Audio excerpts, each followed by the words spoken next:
When you're trying to write for the hit, that's just not gonna happen, and it's also not gonna be authentic. You're gonna be like trying to write for something that you think people want to hear. Trying to say like, oh, maybe this is too much of this, or oh, we shouldn't be doing that. Then I feel like you get in the way of creativity. I love you, I need you to set me free from all of these bad dreams. Man, congratulations. Thank you, brother. Like, it's the only way to kick this off, brother. I mean, Lose Control spent 70 plus weeks on the Billboard charts. Grammy's recognition for Best New Artist. The new album is out. It's already doing what it's supposed to do because these new singles, which we're gonna get into, are phenomenal. Performances are amazing, your voice is amazing, your soul comes through in every record. None other than Teddy Swims, man. Thanks for being on MTV. Thank you, man. What a setup. Thank you, brother. I appreciate it so much. I'm honored to be here. The album is out. You know, I've tried everything but Therapy Part 2. First question is the obvious one. What made you want to continue with that theme? Were these songs from a previous session, or are you just still in that mindset? No, I think that for the part one, there was just so much, like I was in a bad place, coming out of a relationship that was, you know, full of heartbreak and just was not spiritually or emotionally good, you know, at the time. And we started writing again for part two, and on the back of having some success and falling back in love and trying therapy and getting ready to have a kid, I think the part two is such a beautiful thing because it kind of shows myself and the listener that, you know, on the other side of all that mess, it does get better. And you know, I just wanted to be like, show a little bit of my healing journey to the listener and myself, you know, and have, I guess, an account of a stamp on that time in my life where I was able to get out of that mess, and it does get better. Did that healing journey inform the way you approach the sequencing for this album? Because when I first put the record on, as soon as I hear Not Your Man, the aggressive guitars, and the first record is like, girl, I guess you're doing me a favor. And I'm like, this is a totally different energy from how we ended part one. Yeah, it's definitely that, learning that self-respect for myself and learning that I deserve that and knowing what I deserve and what I'm worthy of, and that I am deserving of love and I am worthy of love, and I think I just put up with some mess of that. I think so that thing that comes in hot, just like, I'm out of this, and I like, you know, and I deserve more than that. So I think I guess there's some unlearning that even with that record that I did to learn self-love and self-respect, you know? Yeah. Now you're in therapy. I remember watching interviews for you for part one. You're like, yo, I still haven't gone. What inspired you to actually do therapy? I'll have to give that to Rach, my girl. She was so wonderful because, again, as we're getting ready to have a child, she kind of pushed me into therapy in the right way, though, because you never could tell somebody like, yo, you need therapy. You know, that ain't the way you do that. And so I think she had the idea of us going to couples therapy and being able to communicate together and dealing with our own stuff before we bring a child in. And I think that also inspired me, as I've started loving that, to do separate therapy for myself too. And so she kind of like, I guess, finessed me into doing it. You know?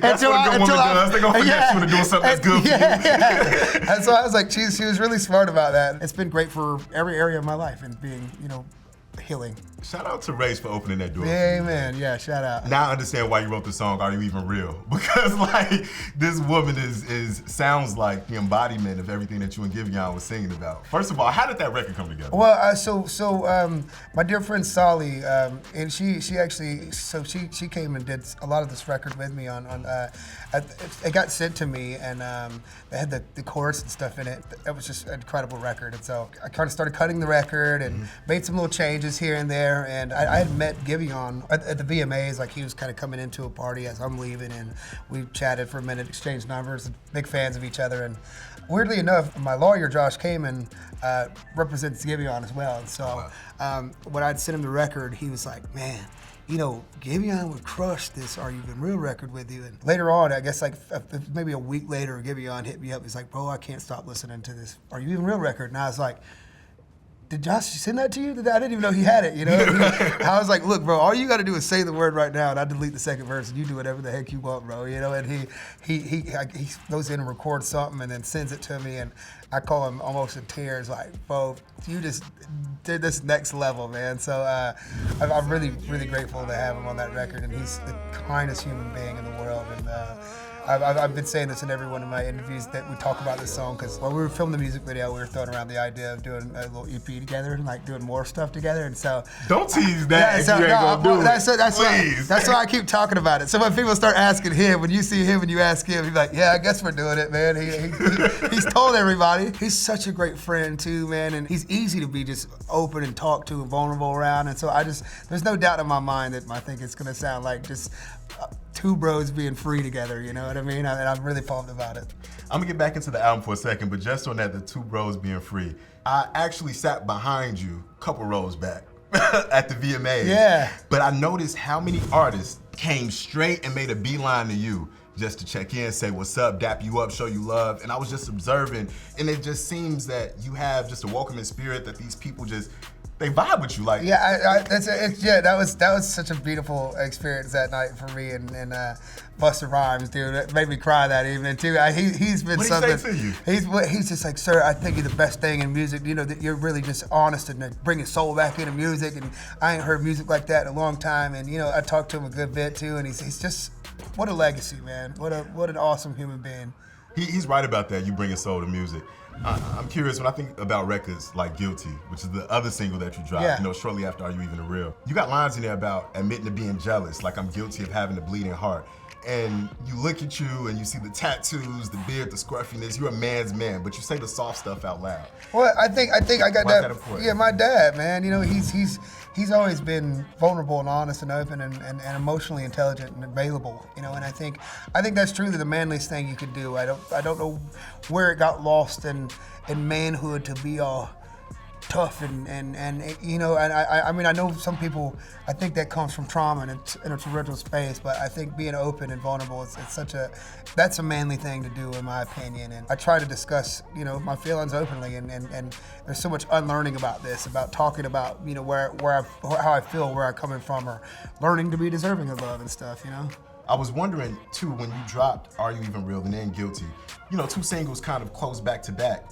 Yet they feed two different cravings. Same audiences, because I love both records, but they feed two different things that we feel like we need from Teddy Swims. Was that the idea of dropping these joints back to back, or did you just feel like, yo, I love this video, I love this record, I'm gonna drop it? Yeah, it was kind of the records are good, and I think, yeah, for that record of Guilty, I really wanted to scratch that like kind of 2000s rock and roll itch that I love very much, you know, and I also wanted to scratch my R&B itch too. And I think when we were first like kind of building our fan base, it was always kind of, I think I would say, overly important to try to come in with this like cohesive sound and thing. And I don't think anybody really cares. People listen to everything, and I listen to songs, and I always feel like if it's good and it sounds good, then it's good if it feels right. And so nowadays if it feels right, I lean right in instead of trying to guide the creative act to be like run away or shy away from whatever it feels like. I feel like we saw hints of that with the songs that you would choose to cover. Yeah, right? absolutely. Like, it all felt like you, but whether you were singing Shania Twain or Mario Let Me Love You, it all sounded authentically you with your own swag and flair to it. It was genreless. I'm curious, are there other artists that are moving similarly right now that inspire you musically? Post is an amazing answer at that. You know, I mean, just to go fully into country and fully into hip hop and to just, I guess, authentically find himself in those places. He's been a great thing to see over the few years, but I think he's like the closest thing I see to somebody really tapping into different genres and making it like an effort to tap into a certain genre. Or Beyonce, of course. God, Beyonce is the number one at that. For doing an EDM record and doing a country record, I think Beyonce is really the blueprint of what an artist is supposed to be. And I'm sure she's probably cooking a metal record right now. We don't even know about, and crushing it at the biggest level. You know, and I'm Beyonce is thinking the about one. what the follow-up is gonna be in this next. It's gonna have to be something ridiculous, and I know think it might be rap. I That's my know theory. she's gonna knock it out of the park either way, and then I'm gonna equally love it, and then also be like, damn it, is she ever gonna go away? Goodness gracious, she's the greatest of all time, man. Well, that's how a lot of veterans feel about you. Shania Twain said that your cover was her favorite cover Yeah, that was so cool. of all time. I'm like, this is the best version I've ever heard. For her to say she was blown away and that was her favorite. It's the best co-sign you could ever get from the GOAT, man, and she's still so wonderful, and I hope I get to do a record with her one day.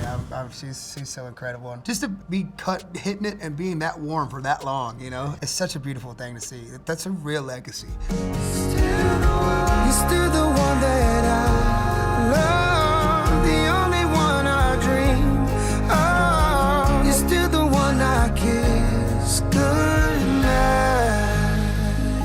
When you transitioned from covers to getting people to fall in love with your music, what was that like for you creatively and personally? Because I imagine, and let me know if I'm right or wrong, but I imagine there's this thought like, okay, will they f with my music as much as they love my cover? Yeah, there was that fear. Because I used to say this all the time, where I was like, I was always scared people were going to just say, shut up and sing Shania Twain, Fat Boy.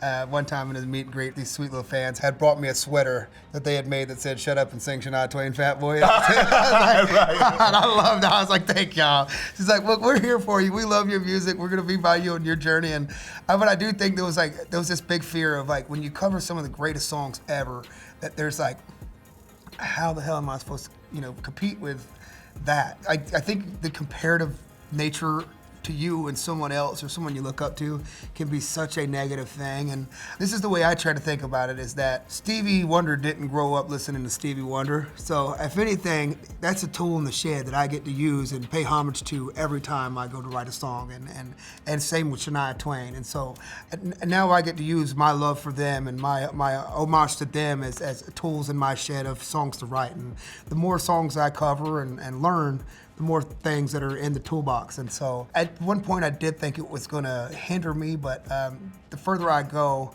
the more I unlock how much it's actually helped and been something wonderful to me to have. Yeah. Speaking of tools in the toolbox, I've heard you say in past interviews that you've gotten through writer's block by finally having the confidence and courage to write bad songs. Yeah. Because that's really and I think a lot of creatives go through that, How did you find that courage and confidence to say, you know what, I'm just gonna create? I think it was right during the pandemic where, because I was so this fearful. And again, that was like also coming off the back of doing covers and always trying to jump to write a hit. And I think there was so much pressure I was putting on myself. And I think ultimately too, when you're trying to write for the hit, that's just not gonna happen. And it's also not gonna be authentic. You're gonna be like trying to write for something that you think people wanna hear. I always equate it to like a little elf that comes and visits you if you're like doing the right thing. And if you're listening to like your gut and the universe, it's gonna come to you the right way. And as soon as you try to get all like, look at who's doing this right now, we should be making something like this, I think that elf walks right out the room and goes and finds another room. There's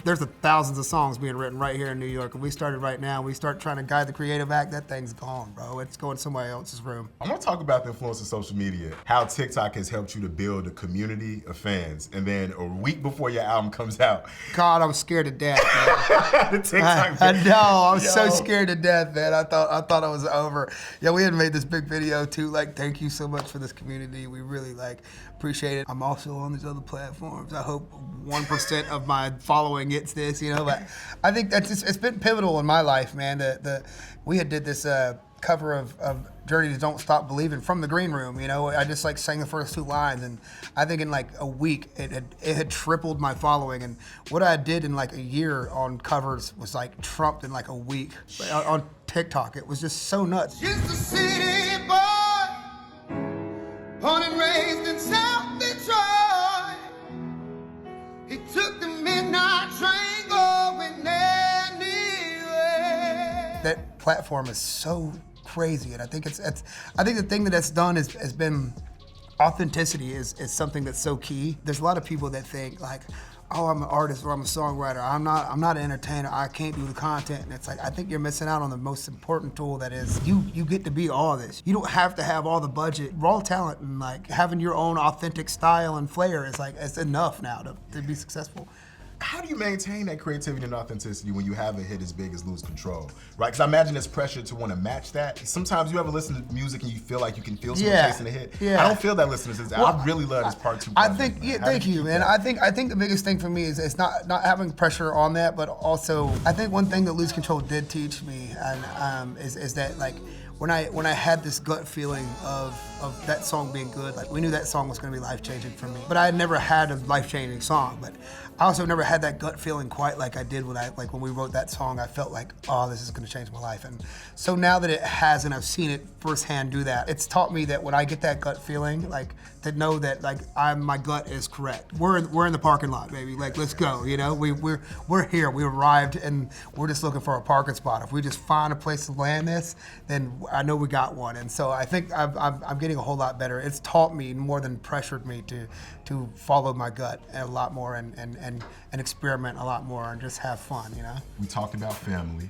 Will having a child, you think, and being in a loving relationship now, how will that affect the creative process? Are you bringing the baby on the tour? Do you have a fire under you knowing that you got a little man or girl to be responsible for? I think one thing I'm getting from it the most is I think now when I have a child, I think it's gonna do so much for me as the balance of life and the present, being present in moments, like, because I'll be sitting there with that kid and sitting in the living room, just watching that kid play, maybe watching TV, and knowing that I'm doing the most productive thing I could possibly be doing right now. And I think, so my home life will be more productive and present, and I think my less time working is gonna be more focused and present as well. All right, let's get into this rapid fire real quick. Okay, studio performance or live performance? God, that's hard. Maybe live performance.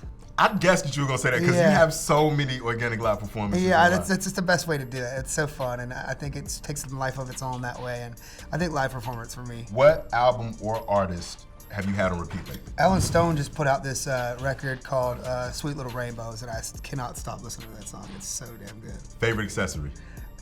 Man, And why? Hats, man, hats. You know? Hat guy right now? Hats, bro, always hats. What's the key to finding the proper joint? Because you got the dad hats, but I've seen you wear the wide brim joints. I think it's always the bend, especially with hats. And like I got like this little square thing going on. The bend is the most important part. How are you protecting your piece right now? Going to therapy. There we go. That's it. Favorite guilty pleasure? Bryson Tiller is my favorite thing in the world. I've been going to the gym again, getting back into it, and he's just on repeat all the time. Like every album, Bryson Tiller. He's one of my #1 artists ever. I love it. Okay, just two more. Favorite tattoo? Oh, that's tough. I'm gonna say I get a picture of my dear friend Derek. He's done most of my a lot of my tattoos, and he did a portrait of himself on me. And so Derek Park, he's my baby, man. So. And you still have tattoo artists signed in? All of them get signed, man. All through here and everywhere. Yeah, there's signatures everywhere, man. They're all over me. And then lastly, one of my favorite quotes from you is that acting is a lot like, or singing rather, is a lot like acting. Yeah, I think singing is I always say 80%, I don't know why, but 80% acting. I think it takes that, you gotta really put yourself back into that place. Like I say, even if I'm singing a song from a person that I've, been over for 4 years, you gotta find a way to tap back into that motion and feel that way again for 3 minutes. So that being said, is acting in your future? Yeah, man, I would. Anything you working on already? No, not currently, but I think one day I would love to, be back in theater or do some movies. But I think I'd really like to one day like write a musical and be performing. I would love to do a musical. And when I was in high school, me and my teacher at the time, we wrote this like Star Wars musical parody, and so that was like so fun to write. Speaking of high school, is Heroic Bears making a comeback? God bless. I don't even know you know that. That's crazy. Maybe one day I'll get back into doing some metal and singing, screaming a little bit again. You know what I mean? Well, thank you for stopping by. I'm Dometi. Of course, this is Teddy Swims. The album, I've Tried Everything But Therapy, Part 2 is out right now. If you ain't listening to it already, I don't know what you're doing. It's fire. Yes, sir. Thank you very much. Absolutely, bro.